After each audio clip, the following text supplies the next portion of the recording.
Golden point current अफेयर.com की book का। तो आज का पहला क्वेश्चन है, तो 5वीं सदी ईसा पूर्व के प्राचीनतम सिक्कों को क्या कहा जाता था? तो आहत सिक्का कहा जाता था और उसी को पंचमार्क सिक्का कहा जाता है। 5वीं सदी ईस्वी के पूर्व के प्राचीनतम सिक्कों को आहत सिक्का कहा जाता था और इसी को पंचमार्क सिक्का भी कहा जाता था। तो हड़प्पा सभ्यता को किस अन्य नाम से भी जाना जाता है? तो कांस्य युगीन है। हड़प्पा सभ्यता को किस अन्य नाम से जाना जाता है? तो कांस्य युगीन है। किसके शासनकाल में मेगास्थनीज राजदूत के रूप में भारत आए थे? तो चंद्रगुप्त मौर्य के समय में मेगास्थनीज भारत आए थे। तो पाल वंश के संस्थापक कौन है? तो पाल वंश के संस्थापक है गोपाल। पाल वंश का संस्थापक है गोपाल। पाल वंश का संस्थापक गोपाल है। चोल काल में ब्राह्मण को दान दी गई भूमि कहलाती थी ब्रह्मदेव। चोल काल में ब्राह्मण को दान में दी गई भूमि कहलाती थी ब्रह्मदेव। संगम वंश का अंतिम शासक कौन था? तो संगम वंश का अंतिम शासक था तो विरूपाक्ष द्वितीय। संगम वंश का अंतिम शासक था विरूपाक्ष द्वितीय था, विरूपाक्ष द्वितीय। तो सजिया नृत्य की रचना किसने की थी? तो सजिया नृत्य की रचना शंकर देव ने किए थे। सजिया नृत्य की रचना किसने की थी? शंकर देव ने। सजिया नृत्य की रचना शंकर देव ने किया था। उत्तर प्रदेश किसान सभा का गठन कब हुआ था? तो 1918 में। उत्तर प्रदेश किसान सभा का गठन 1918। मोपला विद्रोह का प्रसार क्षेत्र कौन सा था? तो मलबार था। मलबार कहाँ है? तो केरल में है। मोपला विद्रोह का प्रसार क्षेत्र कहाँ था? तो मलबार में है और मलबार तट जो है केरल में है। संजीवनी पत्र का संबंध किससे है? संजीवनी पत्र का संबंध कृष्ण कुमार मिश्र से है। संजीवनी पत्र का संबंध किससे है? तो कृष्ण कुमार मिश्र के साथ है। संजीवनी पत्र का संबंध है कृष्ण कुमार मिश्र से है। संजीवनी बूटी कृष्ण का है। पेरिस इंडियन सोसाइटी के संस्थापक कौन है? तो मैडम भिकाजी कामा। पेरिस इंडियन सोसाइटी के संस्थापक है मैडम भिकाजी कामा। तृतीय बौद्ध संगीत की अध्यक्षता किसने की थी? तो तृतीय बौद्ध संगीत की अध्यक्षता जो है मोगलीपुत तीस ने की थी। मोगलीपुत तीस ने, उस समय के राजा थे अशोक। मोगलीपुत तीस ने तृतीय बौद्ध संगीत की अध्यक्षता की थी, उस समय के राजा थे अशोक। समुद्रगुप्त को भारत का नेपोलियन किस इतिहासकार ने कहा था? तो एडम स्मिथ ने। समुद्रगुप्त को भारत का नेपोलियन किस इतिहासकार ने कहा था? तो एडम स्मिथ ने कहा था। सर्वाधिक शुद्ध सोने का सिक्का किसने चलाया था? तो कुशानु ने। सर्वाधिक शुद्ध सोने के सिक्का किसने चलाया था? तो कुशानु ने। जापान का प्रसिद्ध शहर नागासाकी किस द्वीप पर स्थित है? तो नागासाकी क्यूशू द्वीप पर है। नागासाकी क्यूशू द्वीप पर है। सिंधु सभ्यता के लोगों का सबसे प्रिय एवं पूजनीय पशु कौन सा था? तो कुबर वाला सांड है। सिंधु सभ्यता के लोगों का सबसे प्रिय एवं पूजनीय पशु कौन सा था? तो कुबर वाला सांड था। अध्यात्म ज्ञान के विषय में नचिकेता और यम का संवाद किस उपनिषद से प्राप्त होता है? तो कठोपनिषद से। नचिकेता और यम को किस उपनिषद से प्राप्त होता है? तो कठोपनिषद से। अशोक ने किस भिक्षु से बौद्ध धर्म की दीक्षा ली थी? तो उपगुप्त से। अशोक ने किस भिक्षु से बौद्ध धर्म की दीक्षा ली थी? तो अशोक से। अशोक ने उपगुप्त से दीक्षा ली थी अशोक। मौर्य साम्राज्य में कर चोरी करने वाले व्यक्ति को क्या सज़ा दी जाती थी? तो मौर्य साम्राज्य में जो कर चोरी करता था उसे मृत्यु दंड दिया जाता था। अशोक के शिलालेख की खोज कब हुई थी? तो 1750 में पेंथलर ने किया था, फेडरे पेंथलर ने। मौर्य काल में कृषि योग्य भूमि का कितना भाग भू राजस्व के रूप में वसूला जाता था? तो 1/4। मौर्य काल में 1/4 जो है कृषि कर लिया जाता था, 1/4।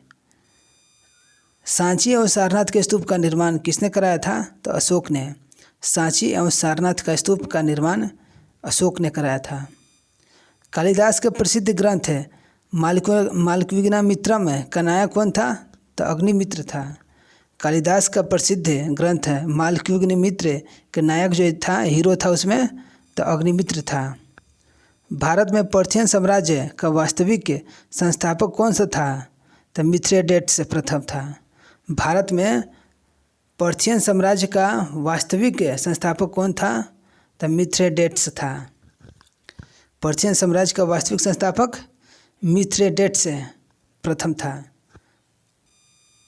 भूगोल में तो प्रकाश को सूर्य से पृथ्वी तक आने में 8 मिनट 16 सेकंड का 16 सेकंड का समय लगता है और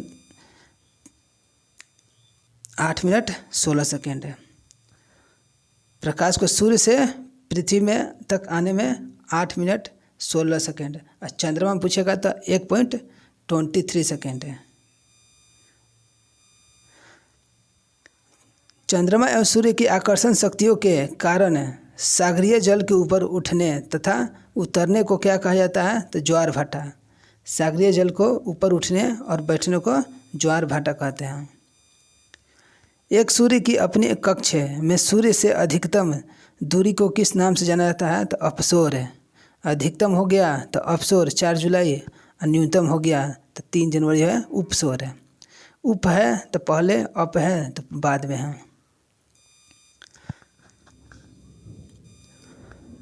कौन सा दिन उत्तरी गोलार्ध में सबसे छोटा दिन होता है? उत्तरी गोलार्ध में सबसे छोटा दिन जो है 21 जून है। और दक्षिणी गोलार्ध का सबसे बड़ा दिन 22 दिसंबर है।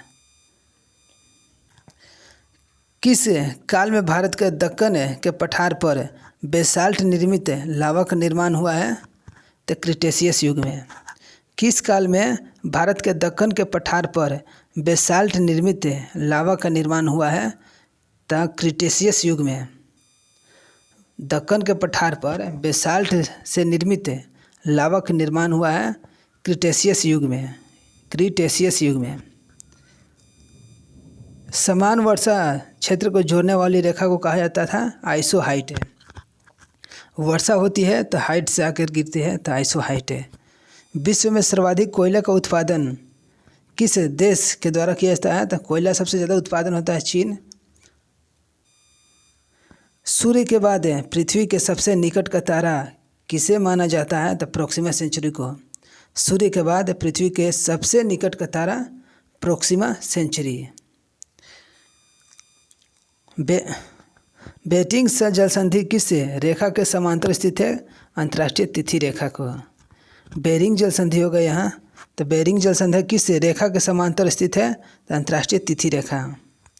एक ही समय पर आने वाली भूकंप क्षेत्र को मिलाने वाली रेखा को कहते हैं होमोसिस्मल लाइन।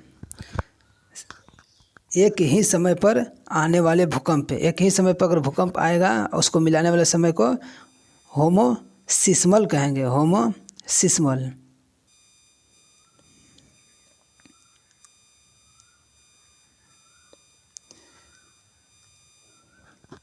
सील भारत के किस भूभाग में पाए जाते हैं? तो सील मिलेगा छत्तीसगढ़ तथा झारखंड में। सील छत्तीसगढ़ तथा झारखंड भूभाग में पाए जाते हैं। सील भारत के किस भूभाग में पाए जाते हैं? तो छत्तीसगढ़ तथा झारखंड। किस महाद्वीप में एक भी ज्वालामुखी नहीं है? तो ऑस्ट्रेलिया। ऑस्ट्रेलिया में एक भी ज्वालामुखी नहीं है। भूकंपीय तरंगों को किस यंत्र द्वारा रेखांकित किया जाता है?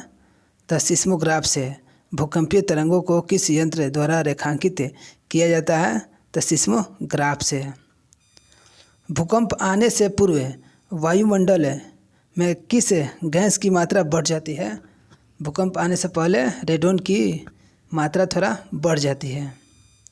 भूकंप आने से पहले रेडोन की मात्रा बढ़ जाती है।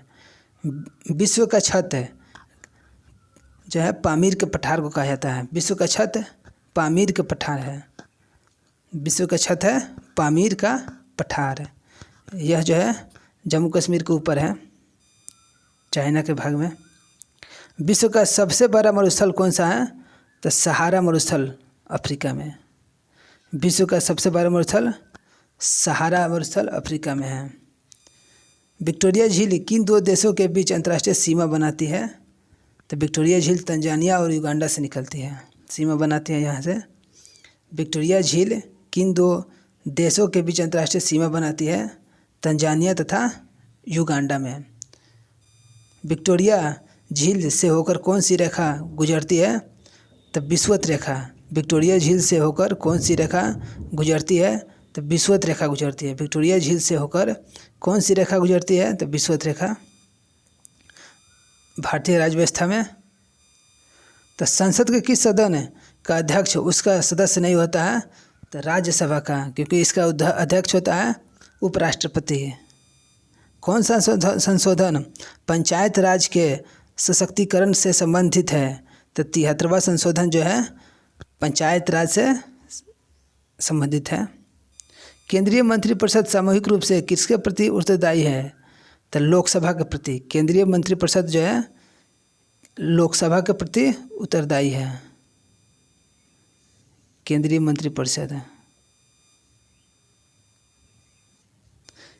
मंत्रिपरिषद किसके प्रति उत्तरदायी है? तो लोकसभा के प्रति है।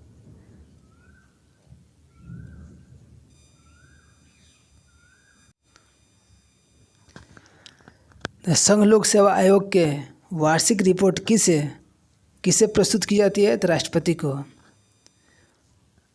संघ लोक सेवा आयोग के वार्षिक रिपोर्ट किसे प्रस्तुत की जाती है? तो राष्ट्रपति को जो है रिपोर्ट प्रस्तुत की जाती है। संविधान के किस अनुच्छेद में कानून के समक्ष समानता का अधिकार उल्लेख है? कानून के समक्ष समानता 14 में, अनुच्छेद 14 में है। कानून के समक्ष सभी कोई समान जो है अनुच्छेद 14 में है।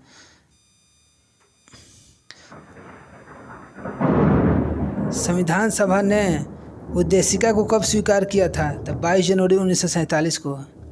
संविधान सभा ने उद्देशिका को कब स्वीकार किया था? तो 22 जनवरी 1947 को।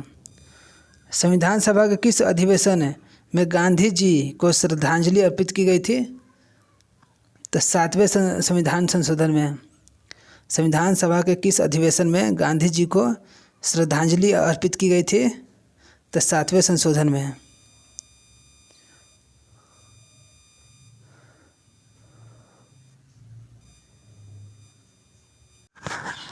संविधान सभा को संचालन समिति के अध्यक्ष थे डॉक्टर राजेंद्र प्रसाद। संविधान सभा के संचालन समिति के अध्यक्ष कौन थे? तो डॉक्टर राजेंद्र प्रसाद अध्यक्ष थे। विश्व का सबसे बड़ा लिखित संविधान किस देश का है? तो भारत का है। विश्व का सबसे बड़ा लिखित संविधान किस देश का है? तो भारत का सबसे बड़ा लिखित संविधान है। भारतीय संविधान में राज्यसभा सदस्यों की निर्वाचन प्रक्रिया किस देश से ली गई थी? तो दक्षिण अफ्रीका से। भारतीय संविधान में राज्यसभा सदस्यों की निर्वाचन प्रक्रिया किस देश से ली गई थी? तो दक्षिण अफ्रीका से ली गई थी। छत्तीसगढ़, उत्तराखंड एवं झारखंड राज्यों को निर्माण किस संविधान संशोधन के तहत किया गया था? तो 84वां संविधान संशोधन के तहत। छत्तीसगढ़, झारखंड, उत्तराखंड का निर्माण जो है 84वां संविधान संशोधन के तहत हुआ था। 84वां संविधान संशोधन के तहत।